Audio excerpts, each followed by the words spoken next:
Hello friends, welcome to the stolen notes. Last video में हमने अलग अलग केसेस में पेनल्टी और कंपनसेशन के बारे में पढ़ा था और साथ में ये भी पढ़ा था कि एडजुडिकेटिंग ऑफिसर फैसला लेते टाइम कैट से कंसल्ट कर सकते हैं। आज के वीडियो में हम उसी कैट के बारे में डिस्कस करेंगे। So let's get started.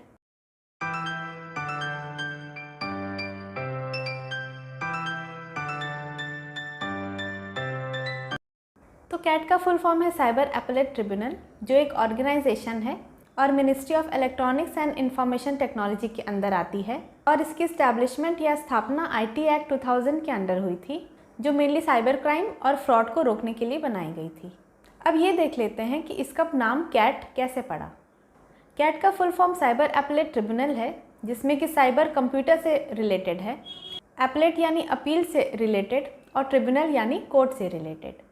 तो ये एक ऐसी कोर्ट है जहाँ पे अपील की जा सकती है कंप्यूटर से रिलेटेड फ्रॉड या क्राइम के अगेंस्ट, इसलिए इसका नाम कैट दिया गया है। तो आते हैं हम सेक्शन नंबर 48 में, जो है establishment of cyber appellate tribunal. ये सेक्शन वाइज बहुत इंपॉर्टेंट सेक्शन है। तो सेंट्रल गवर्नमेंट नोटिफाई करके एक से अधिक एपेलेट ट्रिब्यूनल का एस्टैब्लिशमेंट कर सकती है, जिसका नाम कैट दिया जाएगा और सेंट्रल गवर्नमेंट ही स्पेसिफाई करेगी कि कैट की जुरिस्डिक्शन क्या होनी चाहिए, यानी किस किस मैटर पे कैट अपना फैसला सुना सकती है। अब कैट की कॉम्पोजिशन क्या होगी, ये है सेक्शन नंबर 49 में। अब आईटी अमेंडमेंट एक्ट 2008 से पहले कैट में सिर्फ एक ही मेंबर हुआ करता था, जिसे प्रिसाइडिंग ऑफिसर के नाम से जाना जाता था और सेंट्रल गवर्नमेंट ही उसको अपॉइंट करती थी। अब जैसे हर कमेटी में एक चेयरपर्सन और कुछ मेंबर्स होते हैं, आईटी अमेंडमेंट एक्ट 2008 के बाद ये डिसाइड किया गया कि कैट का एक चेयरपर्सन होगा और कुछ मेंबर्स होंगे, जिसे सेंट्रल गवर्नमेंट ही अपॉइंट करेगी और ऑफिशियल गैजेट में नोटिफाई करेगी। अब कैट के मेंबर्स और चेयरपर्सन को सेलेक्ट करते time central government chief justice of India से कंसल्ट कर सकती है।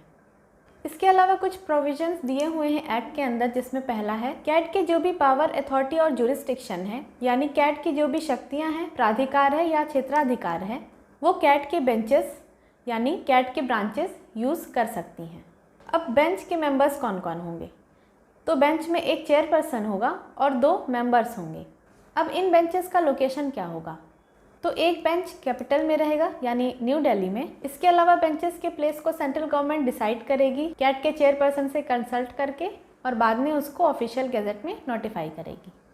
अब अगला प्रोविज़न बेंचेस के जुरिस्डिक्शन के बारे में है कि कौन सी बेंच किस मैटर पर और कहाँ तक जजमेंट देगी, ये सेंट्रल गवर्नमेंट डिसाइड करेगी और ऑफिशियल गैजेट में उसको नोटिफाई करेगी। अब जो कैट के बेंचेस के जो मेंबर्स हैं, यानी चेयरपर्सन के अलावा, उनका ट्रांसफ़र एक बेंच से दूसरे बेंच किया जा सकता है और वो ट्रांसफ़र कौन करेगा, चेयरपर्सन करेंगे बेंच के। अब मान लीजिए कैट के किसी बेंच में हियरिंग चल रही है और चेयरपर्सन को ऐसा लगता है कि केस कॉम्प्लिकेटेड है या उसका जुरिस्डिक्शन अलग है, तो वो उस केस के लिए या तो दूसरे बेंच के मेंबर्स को बुला सकता है या उस केस को दूसरे बेंच में ट्रांसफ़र करा सकता है। अब हम जो कैट के बेंच के चेयरपर्सन और मेंबर्स के बारे में इतनी बातें कर रहे हैं, तो इनका अपॉइंटमेंट और इनका क्वालिफिकेशन क्या होगा, तो वो है सेक्शन 50 में। तो सबसे पहले बात करते हैं चेयरपर्सन की, जो बेंच का हेड माना जाता है। तो जैसे किसी कोर्ट का हेड जज होता है, उसी तरह चेयरपर्सन भी जज जैसा ही है और उसकी क्वालिफ़िकेशन वैसी ही होगी जो हाई कोर्ट के जज की होती है। तो वैसे तो एक्ट में हाई कोर्ट के जज की क्वालिफ़िकेशन मेंशन नहीं है, बट थोड़ा सा डिस्कस कर लेते हैं इन्फॉर्मेशन के लिए कि हाई कोर्ट के जज की क्या क्वालिफ़िकेशन होनी चाहिए। तो भारत के संविधान यानी कॉन्स्टिट्यूशन ऑफ इंडिया के आर्टिकल नंबर 217 में हाई कोर्ट के जज के अपॉइंटमेंट के बारे में बताया गया है। तो सबसे पहले तो वो भारत के नागरिक होने चाहिए, यानी कि सिटीजन ऑफ इंडिया। इसके अलावा या तो 10 साल तक उन्होंने हाई कोर्ट में एज एन एडवोकेट प्रैक्टिस किया है, या तो उन्हें भारत में 10 साल तक जुडिशियल ऑफिस का एक्सपीरियंस है। तो ये दोनों मेन क्वालिफ़िकेशन है हाई कोर्ट के जज होने की, और इससे सिमिलर ही क्वालिफ़िकेशन है कैट के चेयरपर्सन होने की। अब बात करते हैं मेंबर्स की। तो जिन्हें भी स्पेशल नॉलेज या प्रोफेशनल एक्सपीरियंस है आईटी, टेलीकम्युनिकेशन, इंडस्ट्रियल मैनेजमेंट या कंज्यूमर अफेयर में, क्योंकि जो भी केसेस आएंगे वो या तो आईटी या कंज्यूमर अफेयर से रिलेटेड होंगे, तो उन्हें इसकी साउंड नॉलेज होनी चाहिए। तो उनमें से सेंट्रल मेंबर्स किसी को मेंबर्स अपॉइंट कर सकती है, लेकिन इसमें एक कंडीशन है कि किसी पर्सन को मेंबर तभी अपॉइंट किया जाएगा जब वो सेंट्रल गवर्नमेंट या स्टेट गवर्नमेंट के सर्विस में रहा हो और गवर्नमेंट ऑफ इंडिया या स्टेट गवर्नमेंट का एडिशनल सेक्रेटरी या उसके इक्विवेलेंट किसी भी पोस्ट पर कम से कम 1 साल का एक्सपीरियंस हो, या गवर्नमेंट ऑफ इंडिया या स्टेट गवर्नमेंट में जॉइंट सेक्रेटरी या उसके इक्विवेलेंट किसी पोस्ट पर 7 साल का एक्सपीरियंस होना चाहिए। अब बात करते हैं कैट के जुडिशियल मेंबर्स की। तो ऐसे पर्सन्स जो इंडियन लीगल सर्विस यानी भारतीय विधिक सेवा के मेंबर रहे हों और वहाँ एडिशनल सेक्रेटरी के पोस्ट पर कम से कम 1 साल का एक्सपीरियंस हो, या वहाँ के ग्रेड 1 पोस्ट पर कम से कम 7 साल का एक्सपीरियंस हो, तो ऐसे पर्सन्स में से सेंट्रल गवर्नमेंट जुडिशियल मेंबर्स को अपॉइंट कर सकती है। अब सेक्शन 51 है कैट के चेयरपर्सन और मेंबर्स का टर्म ऑफ ऑफिस और कंडीशन ऑफ सर्विस। तो सबसे पहले चेयरपर्सन और मेंबर्स 5 साल के लिए या जब तक उनकी उम्र 65 साल नहीं हो जाती यानी 65 ईयर्स नहीं हो जाती तब तक के लिए अपॉइंट किए जाएंगे। दूसरा ये कि चेयरपर्सन और मेंबर्स को अपॉइंट करने से पहले सेंट्रल गवर्नमेंट इस बात पे एश्योर हो जाए कि जिसको भी वो चेयरपर्सन या मेंबर अपॉइंट कर रही है उसे कोई फाइनेंशियल इंटरेस्ट या अदर इंटरेस्ट तो नहीं है, यानी चेयरपर्सन या मेंबर बनने में उसका कोई पर्सनल बेनिफिट तो नहीं हो रहा जिससे चेयरपर्सन या मेंबर्स के फंक्शन पे एडवर्स इफेक्ट हो। तीसरा ये है कि चेयरपर्सन या मेंबर अपॉइंट होने के बाद वो प्रेजेंटली जिस भी सेंट्रल या स्टेट गवर्नमेंट के अंडर काम कर रहे हैं वहाँ से उनको रिटायरमेंट लेनी पड़ेगी कैट के चेयरपर्सन या मेंबर के पोस्ट पर ज्वाइन करने से पहले। नाउ सैलरी और अलाउंसेस की बात सेक्शन नंबर 52 में की गई है। तो चेयरपर्सन और मेंबर्स को सैलरी, पेंशन, ग्रेच्युटी और अदर रिटायरमेंट बेनिफिट्स जो रिटायरमेंट के बाद मिलेगी वो सेंट्रल गवर्नमेंट प्रिस्क्राइब करेगी। अब अमेंडमेंट के बाद सेक्शन नंबर 52 में 4 सब सेक्शंस और ऐड हुए हैं, 52A, B, C और D, जो कि मेनली पावर एंड फंक्शंस के बारे में है। अब पावर की बात करते हैं जो है सेक्शन 52A में। तो कैट के चेयरपर्सन को मेनली 2 पावर मिली हुई है। पहला जनरल सुपरिंटेंडेंट्स की, यानी उसे साधारण अधीक्षक का काम करना है, और दूसरा direction in the conduct of the affairs of the tribunal, यानी ट्रिब्यूनल में जो भी काम हो रहा है उसे डायरेक्ट करना और उसकी सारी मीटिंग्स को प्रिसाइड करना यानी मीटिंग्स की अध्यक्षता करना, और इसके अलावा जो भी प्रिस्क्राइब ड्यूटीज़ हैं या फंक्शंस हैं उनको पूरा करना।